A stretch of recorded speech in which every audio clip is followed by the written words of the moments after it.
अगर किसी व्यक्ति के जीवन में खो गया, कर्जे में डूब गया, कर्जा बहुत हो गया, पैसा चले गया, गाड़ी चली गई, मकान चले गया, सब गिरवे रखा गया, सब कुछ समाप्त हो गया, उसको प्रत्येक प्रदोष को, प्रत्येक अमावस्या को घी का दीप किसी भी पेड़ के नीचे, ये 5 वृक्ष बताए हैं पितृभाव के, उन 5 वृक्ष में से कहीं पर भी बड़, पीपल, आंवला, शमी, बेलपत्र आदि 5 वृक्ष में से किसी भी वृक्ष के नीचे प्रज्वलित करे और काम ना करे, उसका कर्जा चूकता ही है। पितृदोष है, ये आपको कैसे मालूम पड़ेगा?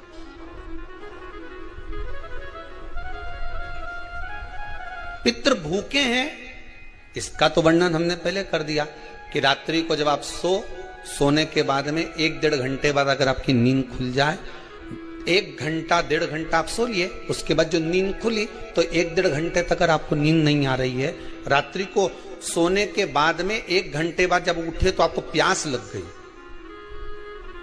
भूख लगने लगी, प्यास लगने लगी कि मेरे को पानी पीना पड़ेगा, घबराहट हो रही, पानी पीना पड़ेगा। 1-1.5 घंटे सोने के बाद अचानक नींद खुले और आपको प्यास लगे, समझ लेना आपके पितृ भूखे हैं और प्यासे हैं, भूखे और प्यासे हैं, उनको जल की जरूरत है। किसी भी नदी में, सरोवर में, कुंड में, बावड़ी में, तालाब में, आप तीर्थ में जाकर जब स्नान करते हैं तो स्नान करने के बाद एक काम का नियम बना लो कि अपने हाथ की अंजलि में जल लेकर अपने पूर्वजों को देना है। प्यासे रहते हैं, भाग मांगते हैं, प्राप्त करना। 3 वृक्ष पितरों के तुल्य हैं। पहला पीपल, दूसरा बट वृक्ष, तीसरा बेलपत्र का वृक्ष, ये पितरों के तुल्य हैं। अगर आपको रात्रि में नींद नहीं आ रही है, ऐसा लगता है कि रात्रि को 1 घंटा 1.5 घंटा सोने के बाद कुछ गलत गलत विचार आने लगते हैं, नींद सुबह 3 बजे तक, 4 बजे तक नहीं आती, 4 बजे के बाद फिर नींद आती है, तो एक प्रैक्टिकल जरूर कर देखना। एक प्रैक्टिकल करने में क्या जाता है, प्रयास करने में क्या कुछ जाता है क्या? प्रैक्टिकल कर देखना कि कहीं सियोर वाला महाराज झूठ तो नहीं बोल रहा, तो प्रैक्टिकल करने में कुछ नहीं जाए। 1 लोटा पानी लो, उसमें थोड़ा सा कच्चा दूध डाल लीजिए, पत्री का पेड़ या पीपल का पेड़ या बट का पेड़, इन पेड़ के नीचे ले जाकर उस दूध को दोपहर में सुबह 10 बजे से लेकर 12 बजे के बीच में ले जाकर चढ़ा दीजिए। रात्रि को फिर ना आपको प्यास लगेगी, ना भूख लगेगी, नींद एक बार लगी तो सुबह ही खुलेगी। प्रैक्टिकल करने में क्या जाता है? पानी डालने में तुम्हारा कुछ जाएगा? अरे बोलो तो सारी, प्रैक्टिकल करने में क्या जाता है? कुछ भी नहीं बिगड़ेगा, ये तो बस जल डालोगे तुम्हारा ही कुछ अच्छा हो सकता है, बाबा की कृपा। 3 वृक्ष पितरों के तुल्य हैं। पहला जम के बोलिए पीपल, दूसरा बट वृक्ष, तीसरा बेलपत्री का वृक्ष। 3 पीपल के वृक्ष में 52,000 ब्राह्मण एक साथ निवास करते हैं, इसलिए पितृतुल्य है। बट वृक्ष ब्रह्मा जी के मस्तक से बना, इसलिए पितृतुल्य है। और बेलपत्री का वृक्ष माता पार्वती जी के अश्रु से बना। जब आंसू गिरे थे माता जगत जननी जगदम्बा पार्वती के, उस समय पर पितृलोक में हलचल उत्पन्न हो गई थी। हमारी नातिन की आंख में आंसू कैसे आ गए? मैनावती की पुत्री है,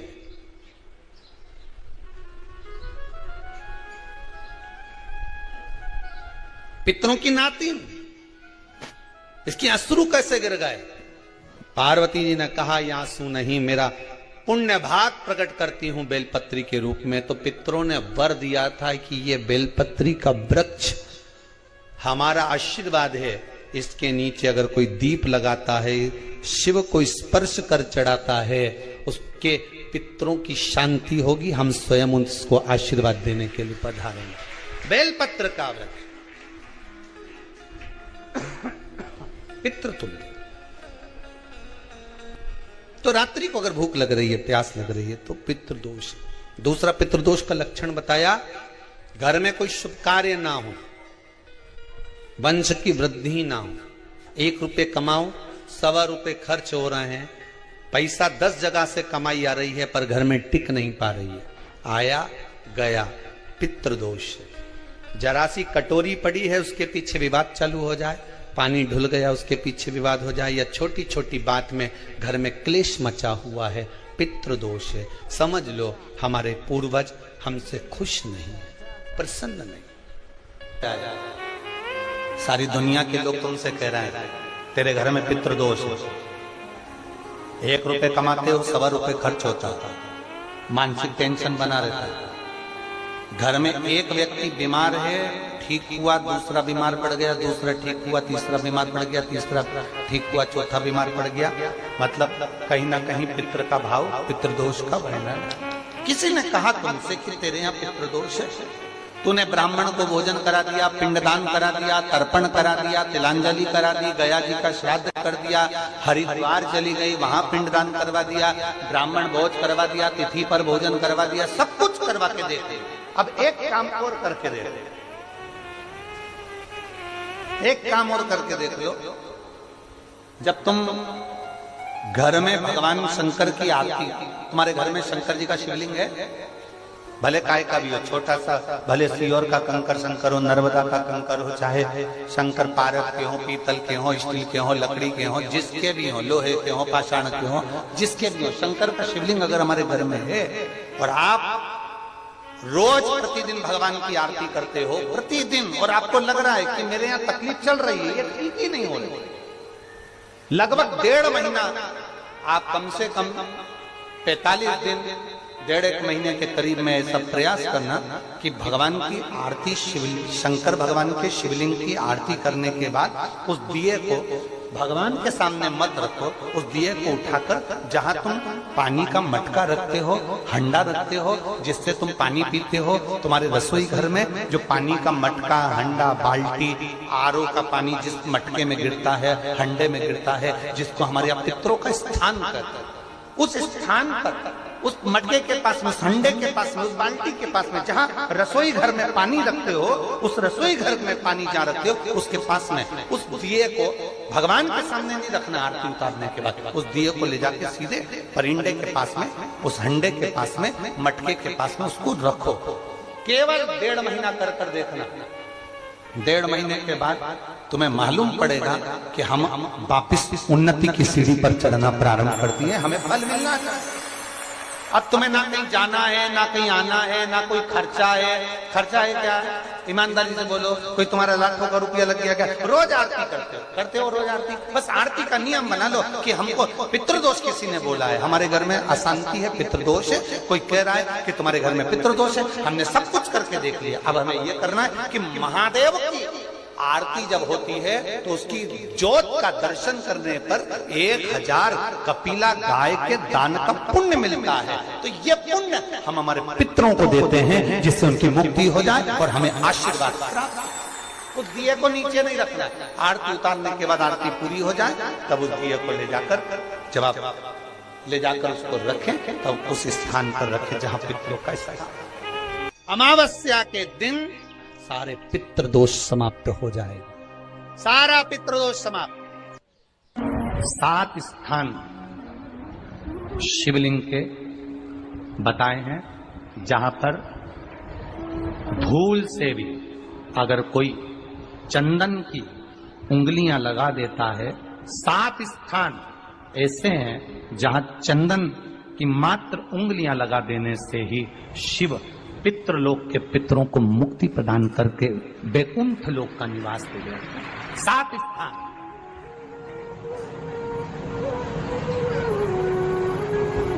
और वो 7 स्थान जो चंदन के बताए गए, पहला भगवान देवाधिदेव महादेव के शिवलिंग पर चंदन का लेपन। समझ लेना जरा बहुत अच्छे से। आपको लगता है स्वप्न में कोई मुर्दे दिख रहे हैं, या कोई जल रहा है, या कोई मर रहा है, या कोई चला गया है, ऐसा भय लगता है। बच्चों को मानी भेजूंगी ऐसा हो जाएगा, पति को मानी भेजूंगी ऐसा हो जाएगा, कोई हमारे कोई गलत तो नहीं कर रहा है। आपको लगता है 7 स्थान चंदन के बताएं महाराज। पहला शिवलिंग, दूसरा जहां गणेश जी का स्थान है, मालूम है ना सबको, जम के बोलो जरा, मालूम है ना सबको, जहां गणेश जी का स्थान है वहां अलग से गणेश जी बैठे, वहां नहीं। शिवलिंग में जलाधारी के ठीक सामने राइट में गणेश, लेफ्ट में कार्तिकेय, बीच में अशोक सुंदरी।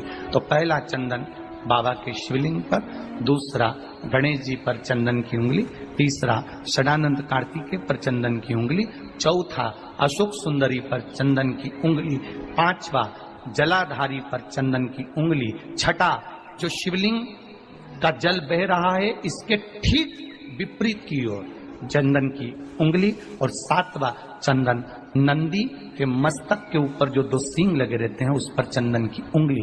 ये कब लगाई जाती है? या तो अमावस्या के दिन। आपको लगता है कि हमारे पूर्वजों का उद्धार नहीं हुआ, हमारे पूर्वजों का कल्याण नहीं हुआ, कहीं अधोगति में कोई चला गया है, उसका बस एक बार, रोज नहीं जरूरत है, प्रतिदिन जरूरत ही नहीं है, महीने में एक बार अगर अमावस्या के दिन भी आपने चंदन के थोड़ा सा चंदन अगर मेरे देवाधिदेव महादेव को 7 स्थान पर समर्पित किया है। अशोक यहाँ पर वर्णन कर रही है, मैना, धन्य और कला की कथा कह रही है। तीनों ने सनकादि ऋषियों से मांगा। चंदन भगवान को अति प्रिय होता है और चंदन ही एक ऐसा होता है जो पितरों को भी प्रिय होता है, जिसका स्पर्श मात्र लगने से पूर्वजों का कल्याण हो जाता है, वो चंदन। अमावस्या के दिन जो नदी, तालाब, बावड़ी, कुआं किसी भी एक जगह पर अपने पूर्वजों का नाम लेकर शाम के समय पर दिया लगाएगा, ये मेरा विश्वास रहता है, उसके लिए कुबेर भंडारी भंडार जरूर बनेगा। पितृ भंडार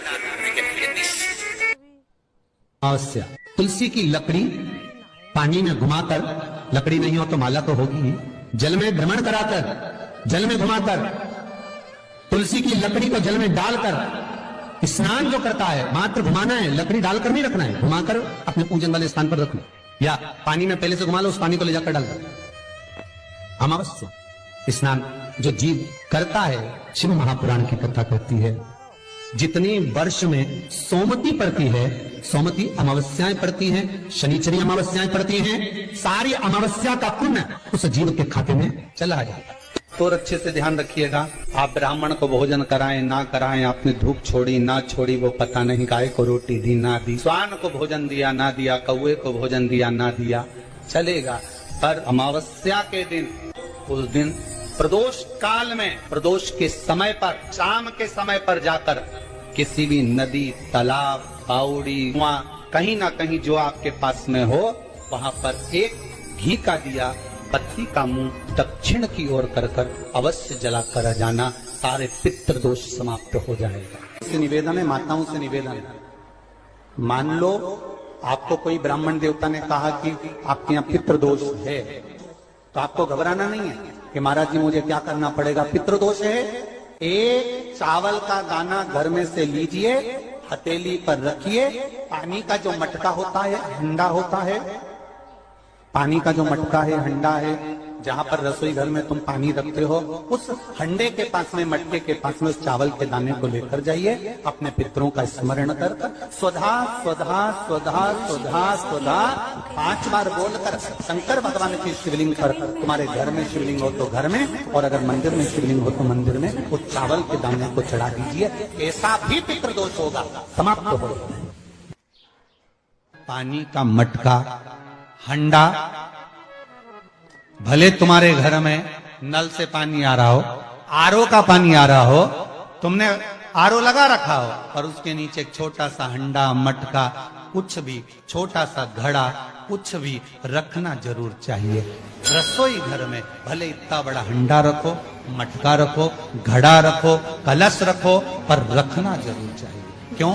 उसमें पितरों का स्थान होता है। तो घर में, रसोई घर में कभी परिवार में किचकिच नहीं होती, क्लेश नहीं होता। अगर हंडा भरा हुआ है, हंडा खाली होते होते जब सुबह के समय पर पानी थोड़ा रह जाता है, उस घर में जहां हंडा आधे से ज्यादा खाली हो जाता है, शास्त्र कहता है भविष्य पुराण कहती है जहां पानी का हंडा आधे से ज्यादा खाली हो गया, समझ लेना दूसरे दिन रसोई घर में क्लेश जरूर होगा, यह पक्का।